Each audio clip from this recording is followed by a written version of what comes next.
Alright, welcome back to the SuperCoach Nuff channel.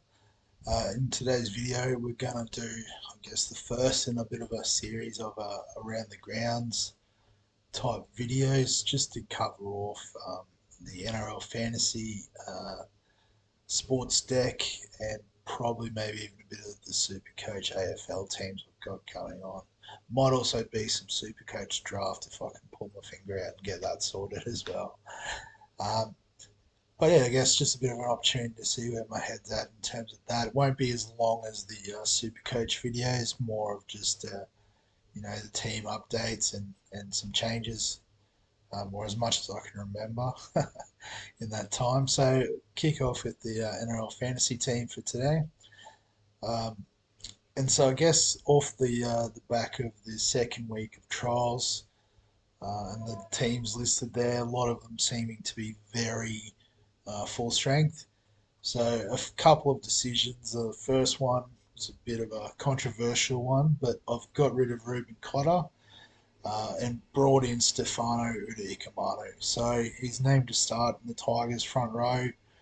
Obviously played a fair bit off the bench, so one I forgot to sort of think too much about in my Supercoach video. So maybe Team List Tuesday, if he's confirmed to start, he'll get a run in the front row.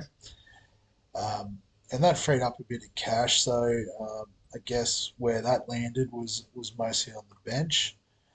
Um, so I've got Tom Eisenhuth was probably the first one in there.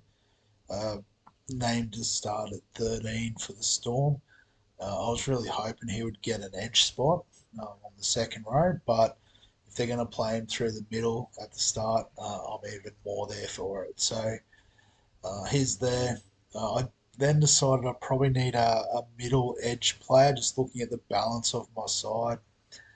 Um, so I ended up landing on Tavita Pangai Jr. So a bit of a pod shout. I know the attacking upside that he has doesn't translate to NRL fantasy, um, but game's supposed to be fun. I do want to get Pangai in somewhere. I think he's in for a big year, so I'll take the punt on the fantasy side and see how we go. Um, so those two came in for, I believe, Katoa was named for the Storm. He wasn't named on the edge, but like I said, I'd have Eisenhuth every day of the week over him, and got rid of Khan Pereira. Just probably carrying one too many wing fullbacks, especially when I had a bit of extra money from Ruben Cotter out of the front row. So I guess there is a way to get him back in, and it might even change. As I said, Pangai's a bit of a luxury shout, and probably someone like Cotter would be better suited in the front row. So it might be through cashing down Lockie Miller all the way to Kant Pereira, which would then free up another sort of 200k, which is probably the difference between Pangai and Ruben Cotter. As I said, I'm probably looking at getting some more flexibility. Given the buys this year, it's going to be even more important. Um, in saying that, based on the team list and the way they were, Sean Kepi, no, actually he was named at 13, so he wouldn't get dual position. That's a lie. Jermaine Hopgood, edge, he'd get middle as well, named at 13 for the Eels. Tom Eisenhuth, if he's playing middle for the Storm, he'll get dual position.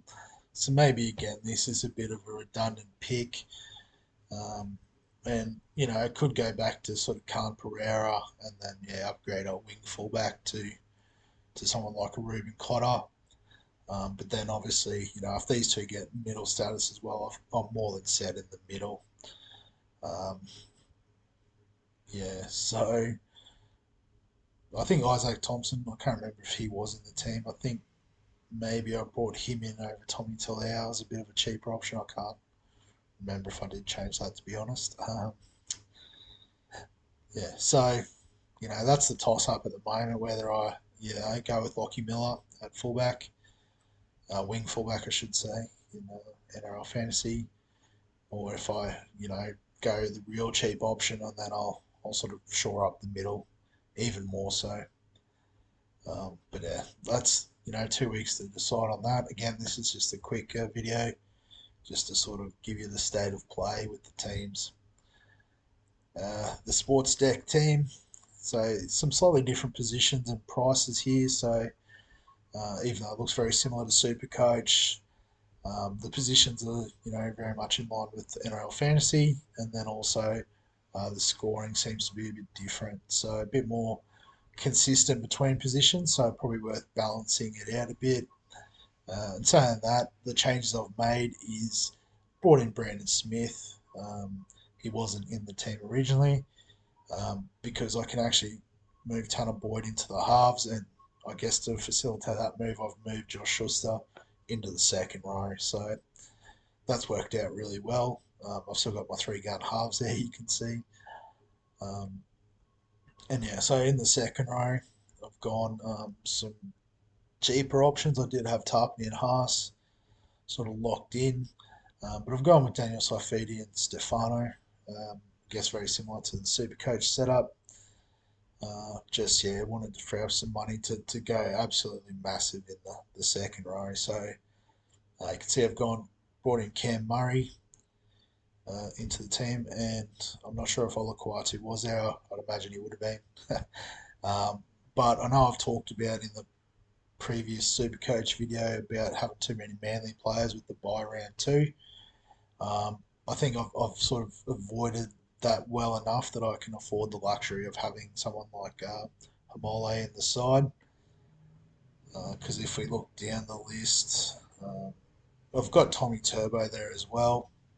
So, I mean, that's 2 spots I've got to fill for round 2, but that would simply be Jermaine Hopgood would get the sub notification here. And then, I could easily go Charles Nickel-Clockstad or Tyrell Sloan in at fullback. So, probably Charles was unlucky not to get a run in the 17 for week 1, but given the way it's set up currently, it's pretty stacked. So, don't need to take that gamble necessarily in week 1. I guess the back line, the changes there was really only the one, and that Tom Eisenhuth came in for, I think I had Jack Howarth there as a sort of placeholder, hoping maybe he got a spot. But if Tom Eisenhuth is starting at lock forward, that would be massive for something like this sort of format where you can get him in the centres. Aside from that, I think it's pretty much the same as what it has been. And again, there's not too many players that haven't appeared in another team, so don't need to speak too much on them, except for perhaps Cam Murray, but he's a gun. Can lock him away for the season easily. That's I guess the update based on the second trial week team list. So 2 weeks until proper team list Tuesday, which time you'll get another update around how these teams are going. And aside from that, remember, comment if you don't agree or you do agree.